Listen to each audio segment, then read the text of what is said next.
up from game to game. They're never allowing Immortals to find their footing. A lot of times, it's good to lose a draft so you can make adjustments, but if Cloud9 makes massive adjustments after victory, it constantly puts Immortals on the back foot, not only in the draft phase, but in the game itself. Yeah, and you go back to their semifinal series, the unique champions over those 5 games that Cloud9 had banned were just 5, and Immortals had banned 10. So Cloud9 are like, these are the champions we're banning against you, so you can't have them. We know they're high priority. Immortals started to flounder and were grasping at straws, trying to figure out what they need to do with their backs against the wall.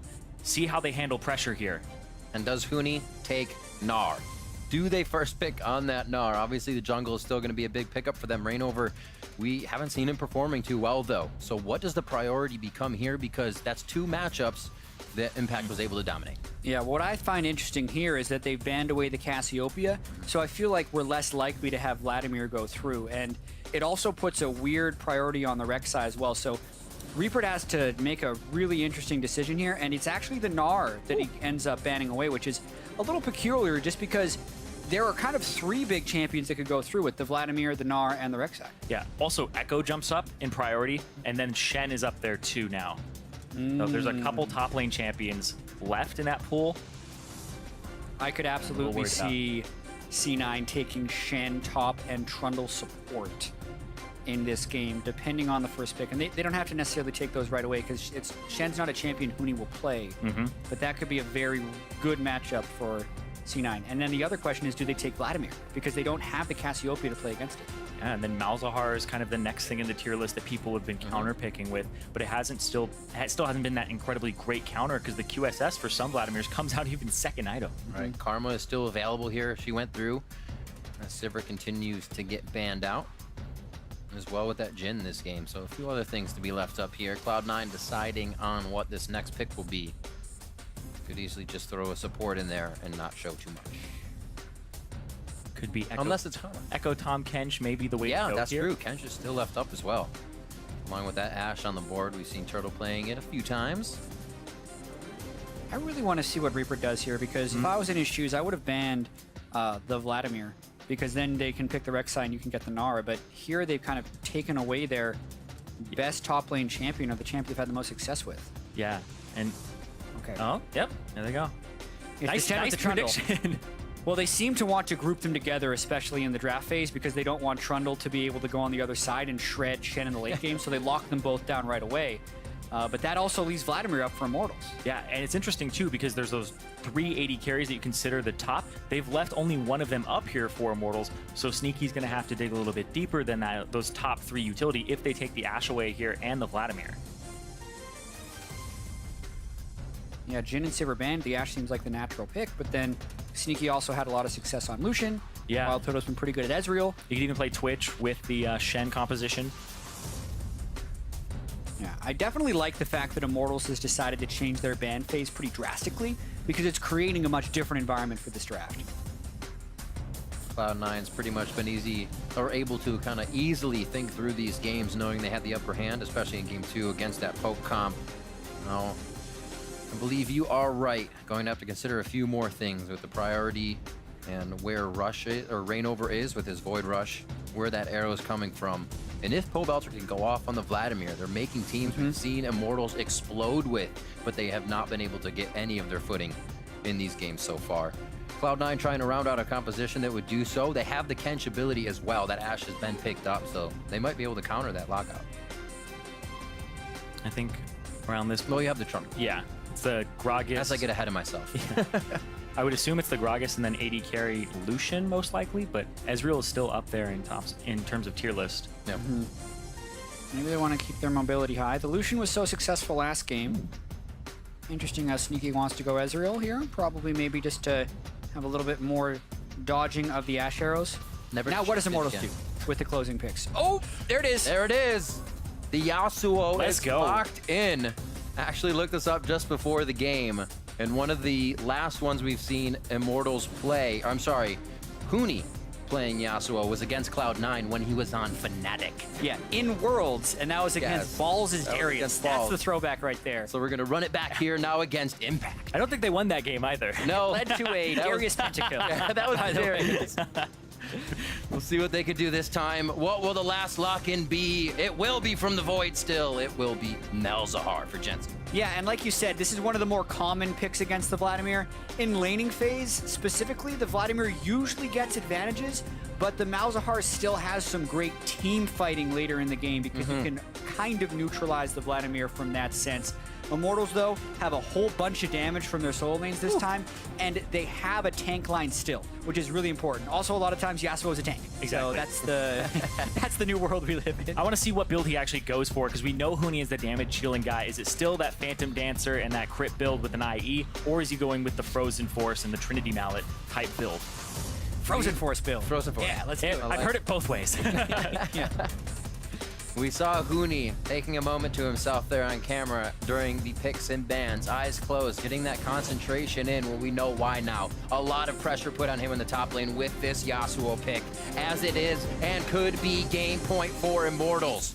Make sure you keep those votes coming and updated on Twitter by using the hashtag IMTWin or the hashtag C9Win, and let us know your picks to take the victory. Immortals are doing what they can here to pull out a composition that will wow, surprise, and shock and awe Cloud9 here so they can keep this series alive. And this looks like an Immortals composition that you would expect coming into it. This feels like more of their style. High damage laners, nothing in the top lane that would be something low and tanky. And I feel like banning away those top lane champions and putting pressure on it and changing up your ban phase, like you said, Jatt, has led to Immortals in a more comfortable spot in this game 3. Yeah. It's really interesting how the double marksman ban here led them to be able to get... They still get the marksman they wanted later in the draft. They still get the first pick RekSai. Really, all that Cloud9 got out of all the power picks that fell through the draft is they get a Shen and a Gragas, things that didn't even necessarily seem like power picks to them in previous games. So normally very complimentary of Reaper's first 2 drafts. This one, while it could still work because they're tanks with a damage-dealing core of Malzahar and Ezreal, still the same theme of a team composition, seems like they gave a lot over to Immortals. Yeah, and you're talking about the 3 tanks with 2 damage dealers. It's not even a crit AD carry. It's a little bit on the lower side with more poke in team fights. So you have to think about this Vladimir. If Pobelter gets off the ground, how difficult is it going to be to actually kill him? And on top of that, there's a wind wall that will supplement that and stop him from going down from those ranged attacks. You have to make your damage matter if you are Cloud9. That's not how a sword comes out of a sheath. Just out of the side of it. What do you know, Riv? Didn't you just see it? Clearly he can do it. It's job. I just learn something every day. Yeah. He's so fast at drawing it out. It just looks like that. We'll see how fast he is against Impact. Both will be dealing with their swords in just a few minutes. And we see the matchup in the top lane. A bit of fervor. Fervor Ezreal, as is customary. Yep. Warlord's Ashe. Not too surprising. Yeah, the fervor for the Yasuo, even if he goes tank, is still incredibly important. A lot of his physical damage comes from that and stacking it up. And it applies on his Qs as well, so you get almost twice as much value from running it. So we'll see if anything actually comes of this level 2. Both teams obviously going to match it up here. The level 6 becomes pretty big for the IMT side of the lane, especially with that Ashe arrow and the crowd control they can create. Sneaky and Smoothie have been able to really put up the aggression in the beginning, so this will be interesting to watch.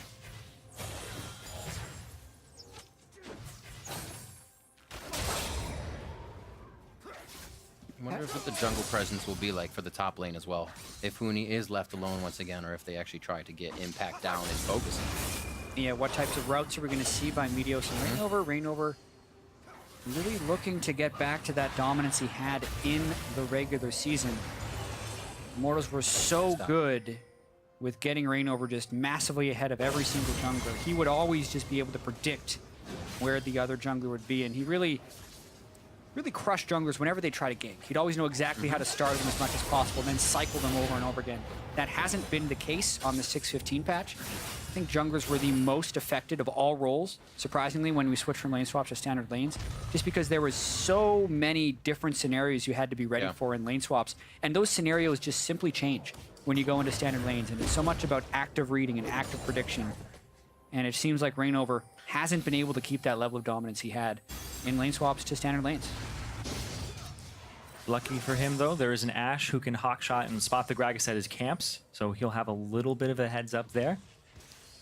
Definitely a little bit helpful, since he needs kind of that comfort too. They have to reverse sweep if Immortals want to make Worlds, and he has been the pressured member in the early game from this entire Cloud9 team. It has been a warding effort from the pretty much every member, and Meteos is bullying him every moment he could. It seems that it would be a task as well. One game here, the team definitely has to come together, but we haven't seen the explosion we would expect out of any members of Immortals coming into this game. It seems like that pressure is kind of dragging them all down a bit, even though they still have that chance to come back. The reverse sweep against the reverse sweep Kings would definitely be something to see here. Already getting a lane pushed, giving themselves a little breathing room. WildTurtle may get himself back here. Looks like he's actually ran too far back, so he'll be staying for the long haul. Pushed up again to the top side turret, and not much of a lead there, or in the mid lane, as I think things may be even more calm here than we had in game 1 to start things off. Yeah, unlike game 2 as well, I don't feel like C9 has necessarily picked winning lanes early on. The Shen and the Yasuo can shove in faster than the Shen. Pobelter, especially once he gets some magic resist, is going to be able to do some good things against Malzahar, and the Ashe Braum versus the Ezreal Trundle isn't necessarily a favored matchup for C9 either. They're going to have to do some creative things to not fall behind Immortals here and get snowballed out of the game. Yeah, they're going to have some really creative fights using their tank line and playing it appropriately, because Immortals just have a lot of damage, and playing it appropriately. Here comes ReignOver from the back. Ooh, early exhaust. The flash is there, a pillar as well, but they may just be able to follow through with the damage. Sneaky holds the heal, make sure he uses it when necessary, and he may actually have Adrian's number. The team as well puts himself in there as a meat wall, and there will be no follow-up kill. That's crazy. As soon as you get a gank and you walk away with less HP on your support and the same number of summoner spells blown. That's exactly it. You can actually consider that a failed gank. Yeah. Even though it looked like it could have been very effective, they just didn't have the burst onto the Trundle, very tanky. The exhaust actually goes on to ReignOver, as he's potentially dealing more damage than WildTurtle at that stage in the game. And what a great way to fight back for C9. That helps them stay in this one, because they have actually been losing the lane. It's a really good pillar from Smoothie too. He knew that the stacks were coming onto him, so he pillared himself away from the 2 melee members that were going to stack it up immediately. He already blew his flash too. It's crazy that he made it out of that. And that was a repeat too. We saw that happen in game 1. ReignOver did the same thing when Meteos was at the top side playing on Zac, and they were able to walk away from that kill, kind of getting the exhaust out of them. So it puts up Cloud9. They have used the summoners. Will it be a repeat gank though? Because Turtle and Adrian also had to blow 3 of their own. Yeah, that means if Meteos wants to get Cloud side and he can get in there without wards, it's incredibly effective as well. That puts both of those bottom lanes kind of on notice. And what's interesting is Sneaky has Arcane Shift, so he actually has the freedom, so to speak, to play a little bit more aggressive now. He also has that flash too. It's the heal for WildTurtle, so WildTurtle doesn't have any mobility summoners left. Meteos would be a pretty clean gank for him. Huni starting to dominate ever so slowly that top lane, as he's forcing Impact to consistently farm under the turret, just completely pushing the wave. Truly the only thing you can put against Impact here. He will outfarm, he will outpace, and do everything he can if that lane is even. So Huni knows he just has to keep it pushed up in his face. Trading back and forth, Impact can still deal a bit of damage here, as Huni stepping a little too close to the fire. And you can tell that he's going for the wave clear as well, because he's putting all of his points into Q as Yasuo. A lot of Yasuos will max E first, or even 3 points Q, 5 points E, but he's just trying to make sure that he can Q through multiple minions and just get those stacks and make sure that he's dealing a lot of damage from a range that is quite good using the Fervor. Yeah, it's also going to be tricky up against Impact, one of the original Shen players. Yeah. His key champion back in 2013 in Worlds. And even though Shen's kit has changed, the skills you need to be a great Shen haven't really changed that much. You still need to time your taunt in the right spot. You need to have great timing on your stand united. That's something Impact has always been able to do. And right now, it's an Infernal Drake. It's incredibly important, and they know ReignOver is on it. They saw him go in there. Now everybody's hurt. Has to take the tunnel. Level 6s aren't hit for everybody just yet, actually just the support, so there is a lot of power to be thrown around here. Drake has not reset yet, so it's a few hits and a smite away. And ReignOver is so low. Huni and Impact are just sitting in the top lane, waiting to come in and help their team here if anything were to happen. They're farming it out very slowly, cautious of the fight. A pinch here by Immortals. in. There's the teleport from both teams. Meteos and ReignOver on the backside. In and out. And there's the hit. That's going to be Adrian going down along with ReignOver. Cloud9 getting pushed into their base. And this is Pobelter going hard on the Vlad. Impact's able to clean up kills on the backside. But I think it's going to be Immortals that come up big on this one as Cloud9 are trying to scatter from the dragon fight. And Meteos abandons the pit and delivers impact on the other side of the wall. That was huge. The Shen had to burn a summoner to get back in. Both of them actually flashed back into the pit after that one. So a big misplay by Meteos right at the Drake. Not only do they lose the Infernal Drake, they also lose the fight. See that one again in just a second, but Yeah, that's a facepalm moment. definitely not as slow as I thought things would be in the beginning. You said Infernal Drake, and both teams knew it had to be taken. Yeah. Not to mention the smite steal was for ReignOver, but right here, he has the Shen coming in, and he's a little bit afraid he's going to die, because the Shen shield gets burned right away, and he's like, oh no, I have to run. Wait, I had a Shen here. Exactly. The Spirit's Refuge also gets used on the other side. You want to be going in to deliver the Shen, not out with the Shen on the other side of the fight. He could have aided and maybe even closed on to WildTurtle, and this could have been a completely different fight if Impact didn't get taken on a journey by Meteos outside the Drake pit. Exactly. If he's brought to the other side towards his team, you just delivered 2 tanks over a wall and made it so they don't have flash body slam, flash taunt, and an ability to actually peel. Really unfortunate. But yeah, Immortals get so much out of that. Not only the Drake, but more kills and 1,000 gold lead already on top of that. And the kills are all in the right places too. They're not landing on supports or even junglers at this point. It's going to those damage dealers on Immortals. Back to the lanes. The one fight down. Seems like last game they were trying to break out of this, but Immortals still feels like they can grab an advantage here from getting back into it. Turtles CS up for the first time in this lane here, and they did get that dragon in their favor, so able to pick up a better early game than usual. See if Immortals can carry this one through. Yeah, the question is how well can ReignOver punish as well. I'm really looking forward to Pobelter in this game. He's gotten the good start on Vladimir, and we already saw him going really aggressive in those fights. Right. That's the thing we remember. Pobelter in the kind of dragon fights, flashing over the wall, Tides of Blood to get a double kill or a triple kill. He is not afraid to do that. Yeah, and with the Cassiopeia ban and not coming through for Cloud9, because that is what gave Pobelter his first loss on Vladimir. He was 7-0 before that game 1. Nobody's screaming in your face when you jump in for the kill. I like this fight.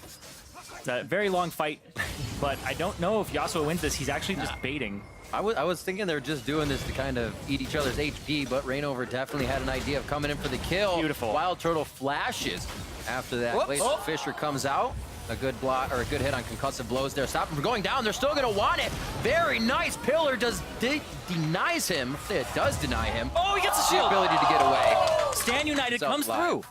Wow. But he might give up turret. United. It's going to probably cost them the first turret of the game. And as he can go back TP and back. save it. Oh, does it? TPing back. He only missed a few CS there, and obviously it was huge. They said, no, TP back. First brick is big. Just Shen things. Teleport down to the bottom lane just for the shield, all the way back up. That takes away a bunch of pressure. Like the hit there is actually pretty huge. And it'll be interesting to see if he can now hold the turret from Huni. Yeah, he didn't get back to buy either, so you'd think he's on his Sunfire cape about now. You really love that. This was well played by Immortals with the triple knockup there from Adrian. The flash from WildTurtle, but then he tries to juke. You know, he would have been hit by it anyways. A good catch from Meteos. Then he dodges forward again, still eats the sneaky R, and then just goes forward and right. Yep. That looked like the turret shot hit him. Hold up. Oh, Huni very low. Pobelter's going for the... Got it.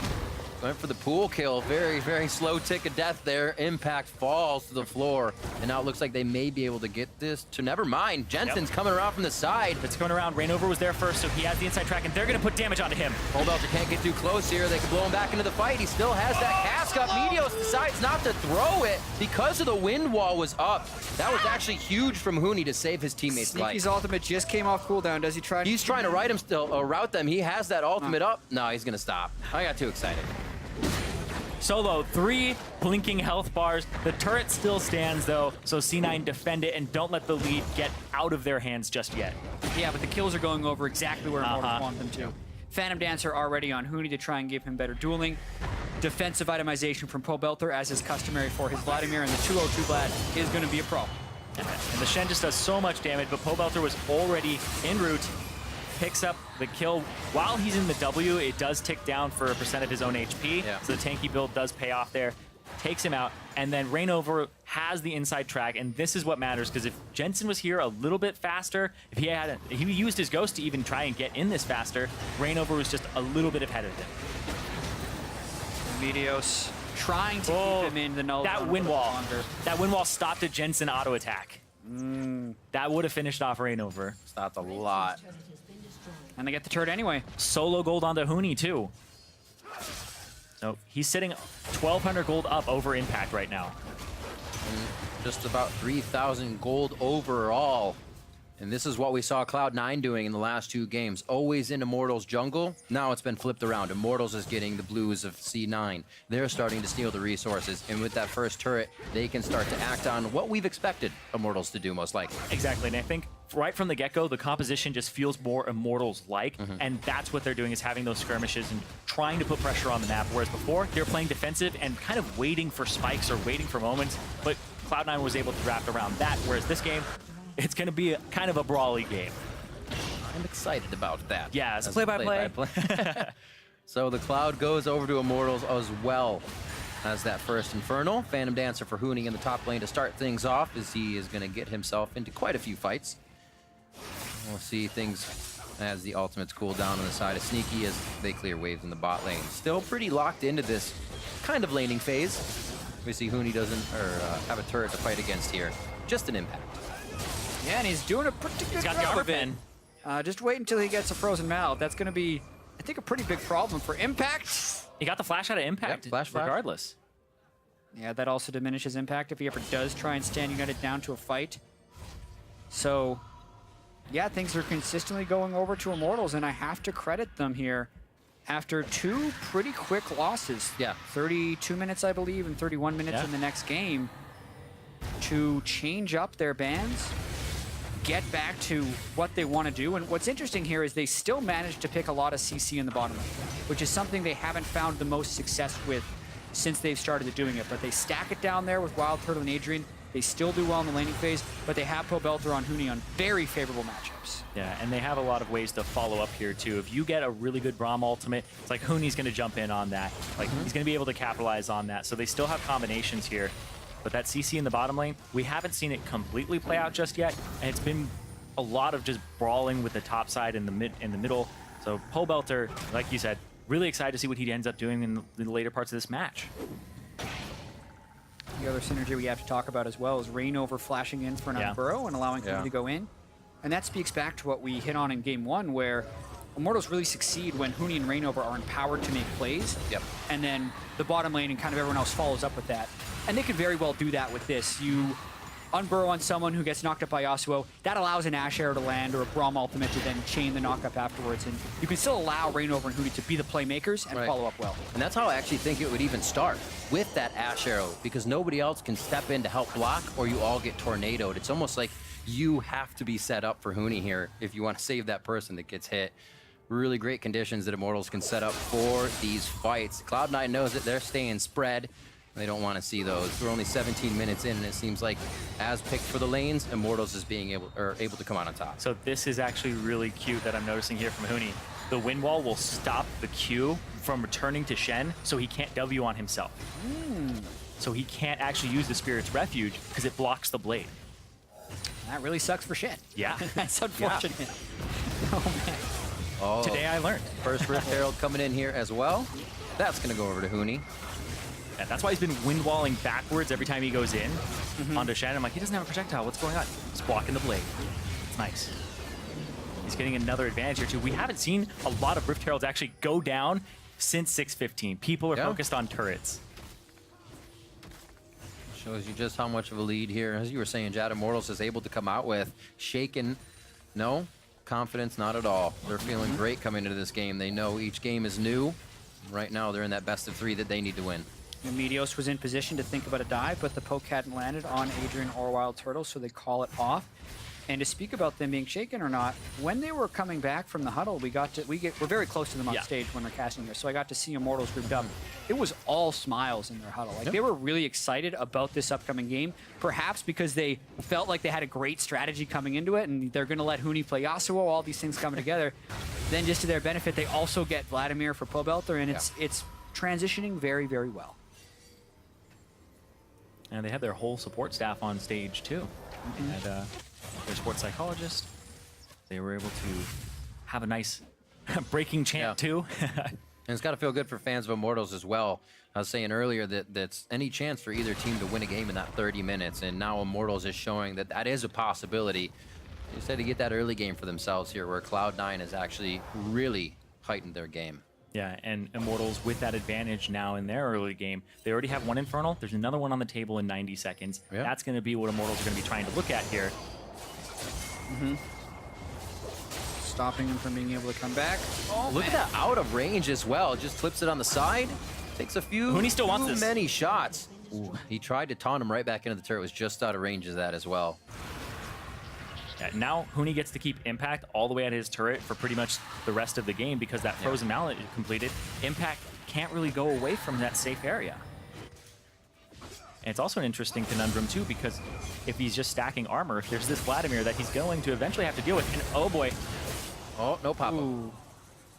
It's a good taunt, but the flash was blown there. This gives Immortals the top side, and whether or not they're still in laning phase in the bot, top is getting destroyed here. Movements are being made even without bottom lane of Immortals, which has been also winning this game.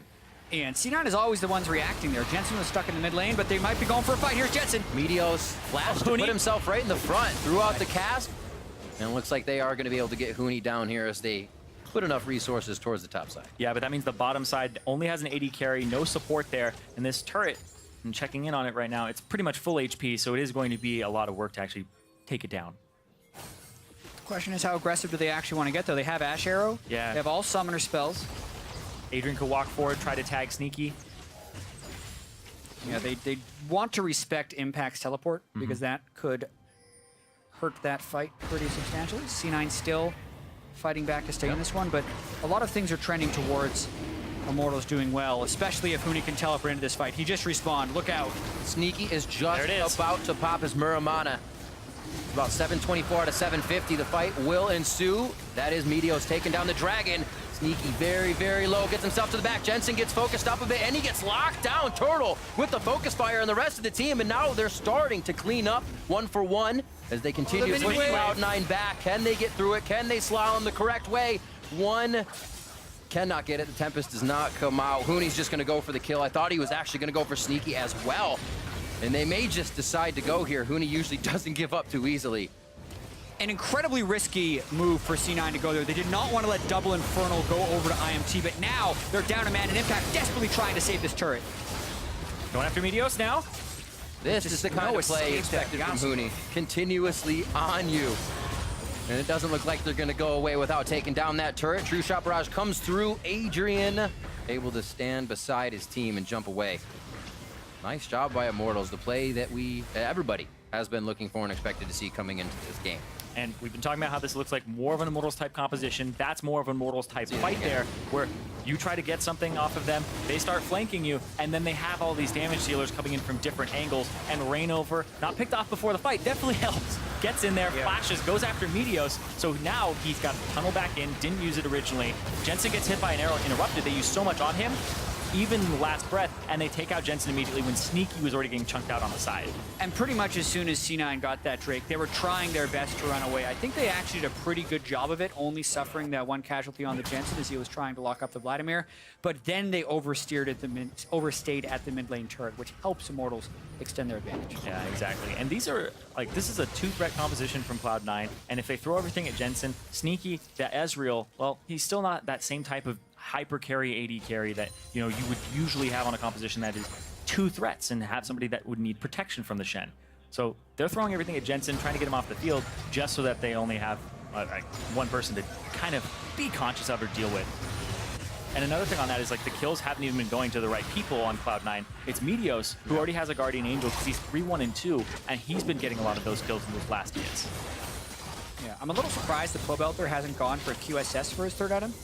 He's already working towards the Zhonya's Hourglass, but if they did that, and they had the QSS on both the Yasuo and the Vladimir, I feel like they would do a pretty good thing to nullify Jensen. Expect to see it eventually? Yeah, there's already one onto Huni for both the Shen taunt and also the ultimate from Jensen, and that's going to be that bottom turret going down. There's just so much pressure here. You see Huni on the top side, doesn't even have a global, and he's still trying to pressure this because he knows if Impact leaves, turret's his. Immortals has created so much pressure in this game, they could probably even make a few mistakes here and still be on the side of Cloud9, giving themselves a lot of room with about a 6,000 gold lead. Even more than the 3K we saw Cloud9 having over Immortals last game at this point in time. Immortals really putting their foot down and trying to find that confidence that brought them to this position, that brought them to pretty much perfect records in each split. It's been lacking in the playoffs, and they're finally able to find a bit of it here. And their solo laners are 2,000 gold ahead each on Immortals, both Pobelter and Huni. And these are two champions that you don't want to have that far ahead of you. Yeah. Because even having just one ahead is usually a death sentence for a team, but having both ahead is very difficult to deal with in these team fights. It's exactly where you want your gold leads as well. The three biggest advantages on their team are top, mid, and AD. So all of their damage threats are there, and it's not like their tanks are that far behind. It's just a matter of setting up the right fights, and I think that starts with Huni having the right split pushing. The Voidling sounds, I feel like, very loud in that last push. Also, Jatt, you were very correct. I think everybody went in with a Quicksilver Sash coupon. There we go. You got Pobelter and Turtle being able to bring one out. Buy one, get one free. Buy one something. No one sharing with ReignOver, though. Uh-oh, speaking of which, couldn't get it off. He's all right. He says, that's not my fashion. I'll just take the hits. A little bit of love for Impact here as they put a few of the concussive blows on him, or I should take Winter's Bites. Top turret's probably going to go down here. Yep. Huni's actually not focusing on that. He's focusing on cutting off Impact. Whoop. Just missing the feathers on the arrow there.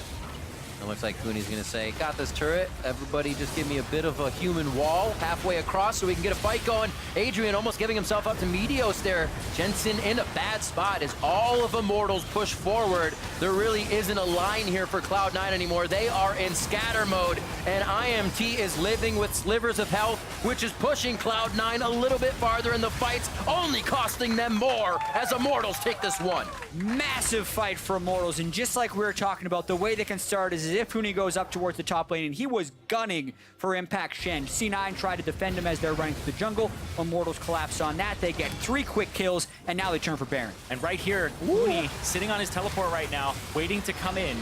He could be used there, for a but fight. Exactly. He's waiting for Sneaky to go a little too far forward. There's the teleport behind. He's got Flash to try and follow Sneaky. Pillar. Stops it up. And this is a long lane. Who does he go for? Well, Sneaky can get completely cut off here. He gets a knockup. Who needs it? Not him. And now they have Baron. They have a lot of members on this top side. AD carry is down as well. They're going to push this top side. Yeah, they do not want to relent. Adrian's quite low. Pobelter's ultimate not quite up yet, but they're going straight in with the wind while seeing how much they can get while C9 has a dead AD. Trying to get that turret onto Pobelter. Neither here nor there for Immortals. They know what they can take, and they know their boundaries as they enter Cloud9's base 3 minutes early of both of Cloud9's wins, and they look to finish this one. They aren't leaving without a fight. Cloud9's going to have to put one up here as Immortals walking around. Bit of 1,000 HP on that top side between those two. They are being very risky right now. Yeah, big minion wave hitting the mid as well, so they don't necessarily have to end, but they can probably walk away with 2 inhibitors, or at least they clear the turret for it. Such a push right here. Yeah, a gigantic minion wave as well. 25 seconds onto Jensen. That's going to give enough time for the disengage. And the worst thing you could possibly give up here is a Mountain Drake, where you don't really need a Mountain Drake right now with all these structures down from Immortals. No, it would be a sacrifice they are willing to make if it gets countered. Yeah, that last sequence by Immortals was really strong. How IMT got their groove back, apparently, inside of this series. Because down 0-2, there is so much pressure on you. If you were feeling the pressure of your performance in the first 2 games, this is the type of game you need to get your mojo back, to start feeling confident again. And this is a dive, they kill the turret, all while doing this, and then the knockup goes on to impact. ReignOver's there as well for support. Goes through, and then the arrow on Meteos, and you can see it's just a separated fight. Pobelter is dealing with Jensen on this Vladimir, kills him by himself, and then everybody else was making sure that those damage dealers couldn't be in those fights, or the tanks couldn't be on the damage dealer. Exactly, because those are the guys that were walking away. They were like, we have no one to protect anymore. We can't do damage. Let's head to the fountain. Immortals, great focus. And I hate to call on the draft too much because it's obviously about what you do with the picks, but even in Champion Select, it was looking like Immortals was going to have an easier time this game. They were able to get the Vladimir. They banned out the thing that did so well against the Vladimir. They also got a counter pick in the top lane. They also had winning lanes everywhere, as well as a stronger jungle. Like, they had the tools to do this to Cloud9, and they've been able to execute. Oh, Pobelter caught a little bit, and Huni took a lot of damage there. Pobelter? Oh, he might go down. Very low, lots of shields. Heals come out as well. True Shot Barrage crosses the entire team, which means it loses a bit of damage towards the back end. And this is the yo-yo. Immortals back now. Cloud9 in, but it doesn't look like Immortals is going to pull that one back up. They head out. I don't know. They're teetering back and forth. Yeah. Looks like they'll stay for the last pokes on this turret. It's a little dicey. They took a lot of unnecessary damage during that siege, and they already have 2 down inhibitors, so you obviously want to take advantage of having 2 down inhibitors with the Baron buff in the third wave. A lot of times, that's just an automatic take of the third inhibitor, but they didn't necessarily have the waves crashing into the Nexus turrets when they did their push. Now they're just going to try and go again. They've healed up a little bit, trying to get the last few shots. Yeah, Immortals want to try to take it to that game 4. Meteos body slams forward and hits nothing. Baron incredibly close to wearing off. Cloud9 maybe trying to bet on that happening. And they go, that was Impact trying to go in, it just wore off. Pobelter now coming in from the side, has Sneaky right in his grips. The Hemo Plague is on as a Summoner Heal and flashes come out. Everything being used as Pobelter gets a Crimson Rush back to full HP, and they're all over the turrets and the back line of Cloud9 at the same time. And the dual Huni, who's the best top laner? He's got one more fight to prove that. Two for Impact so far. Huni brings back a great fight for that story here in Game 3, and Immortals are looking to put the final touches on this game as they're going for broke under the turret. A little bit of chaos here as they can't finalize and finish their targets, the priority ones that they want, and the turret gets the better of them. Yeah, 3 down inhibitors, but I don't think they're going to end quite yet. They're thinking about it, though. They have ReignOver and Huni can rejoin with an ultimate into the base. Here it comes. And then a teleport from the Yasuo to create a 4v4. But they also have no Baron. They're back to pushing the tempo. That's at least one thing for Immortals. They want to end it right here. CP coming in. Slashes right out. Mercurial Scimitar uses that to get himself to safety, and they're just able to completely overpower the Cloud9 lineup here. 64,000 to 49,000, 31 minutes in. We said it could happen. We said Immortals could run it back. It might take a little bit more time, but they're very close to replicating Cloud9's victories here in this third place match. The regional qualifier. Yeah, Immortals is back in every way. Match. Those decisions down the stretch to try and keep this Nexus there. They almost got it, and now there's a bunch of super minions that C9 have to fight back. Ezreal not exactly Sivir tier as far as ability to wave clear right here, so it's going to be a while before they get these off. It does put a small timer on Immortals, however, because all of the farm in the game is going to C9 right now. Yeah, the TP back in, goes across Sneaky. This is a good ultimate here from Smoothie, but it doesn't hit Sneaky, and Huni would love to take it if it had done that, but knocks up Smoothie, decides to take it there, goes after Jensen in the back, but ReignOver's tanking the turret the entire time. Goes down before the turret does, and now WildTurtle, well, can't really hit the Nexus, so goes after Meteos, who has the GA, and decides to just back off because Huni died in the process as well. Yeah, it was pretty crazy aggressive of Immortals to go to that play. It was a 4v4 with 2 Nexus turrets up, and they just did it. They got the Nexus turrets because the minions were helping, but now the inhibitors are beginning to respawn. So, like, Immortals need to actually proceed with a little bit of caution here. Yes, they're up 14,000 gold. Yes, they've killed every turret in the game, and C9 hasn't got a single one. But if they throw their bodies at the Nexus without killing it one more time, C9 might turn this one around. Looking for it. Pobelter taunted. Doesn't have to pool, keeps himself safe. He can still get to that front line a little bit. Sneaky threading in the Qs. They are hitting nicely. as Immortals have to respect that damage that can come out from the AD carry a little bit. Everybody else on the line has to get into that fight. It's a slow push forward for the Nexus. Are they going to just focus it down? Yeah, they could probably just hit the Nexus here and win. Hit up ReignOver, he goes down. Actually, they're not focusing the Nexus, they're focusing for kills. Huni very low. No, they finally get the last few hits in as they say, fight or win. They go for the win. Immortals is gonna keep the series alive now 1-2. The reverse sweep dream has begun for Immortals if they want to make it through to that, but there's still a long way to go yet. We know the picks and bans in this series change every single game. We know how strong C9 looked in games 1 and 2, but we also know that this was a pretty quick victory by Immortals, and they look quite comfortable. So 2 games left, maybe 1, and then we'll know our final team for Worlds. That's the big thing, is they looked comfortable. Immortals look comfortable here. That's how you get back into this series. You can't have a very long game and have it be drawn out and exhausted. Very quick win for them. They can once again go backstage and now say, all right, we can win this series. Despite being down 2-0, it's whoever takes 3 games first. And that's a little crazy. We heard Adrian saying live by Huni, die by Huni. It seems right, but it almost also seems the same way for Impact. That felt like a Pobelter game as well, right? Like Impact, sometimes he gets crushed. It wasn't necessarily like he was getting solo killed. Yes, Huni got some lane priority, but that was a map win by Immortals for sure. Absolutely. Now to break down that game, let's head over to the analyst desk.